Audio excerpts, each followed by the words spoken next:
to Torah Q&A, and the question is, how would the Torah describe in preparing for battle?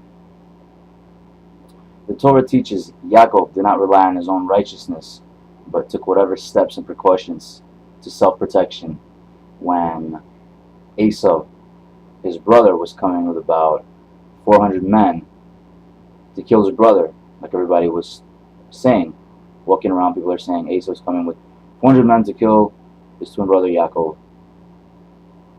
As the Torah outlines in Yakov Avinu preparing for a potential battle with Esav, knowing the fact that people were going around saying, that Esav is coming to kill Yakov, his brother, he prepared. Before I tell you how he prepared, I will say the Torah does mention wearing TZITZIS, which is a form of protection, so that it wouldn't be bad in preparing for battle, and also wearing it in battle, actually. Yaakov returning to his land, prepared for battle due to the fact of Esav, his twin brother, having so many men and weaponry with him. What Yaakov did was prepared for gift giving first. He prepared for gift giving first. Then he sent Esav gifts. Then prepared for battle, however he did, which could be physically, practicing weapons, training, developing strategies with his sons or people with him, and what to do if camp 1 gets attacked. So he made camps. He made a whole entire what you categorize as military operation, really. So there's a lot of ways to prepare, and then he prayed for God. So the fundamentals here of what Yaakov did are 3 things.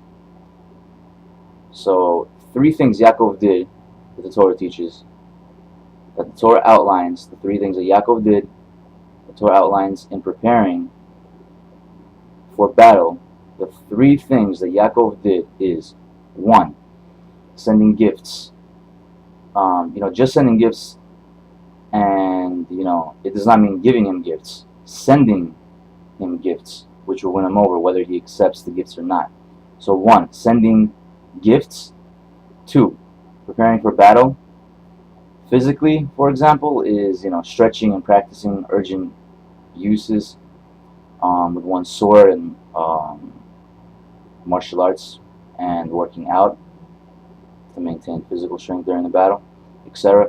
Doing things that will ready you mentally and emotionally, and will bring the best out of you for the battle beforehand, during the battle, and after the battle. Having positivity known to you or felt within you for after the battle can influence the battle to your favor as far as victory goes, and personal victory as well.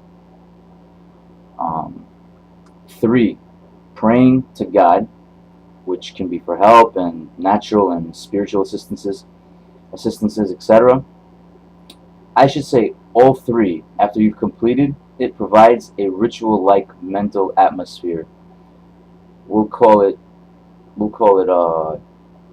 a ritual type atmosphere, because you're dealing in for holy purposes. You're dealing in holiness here, because praying and sending the gifts.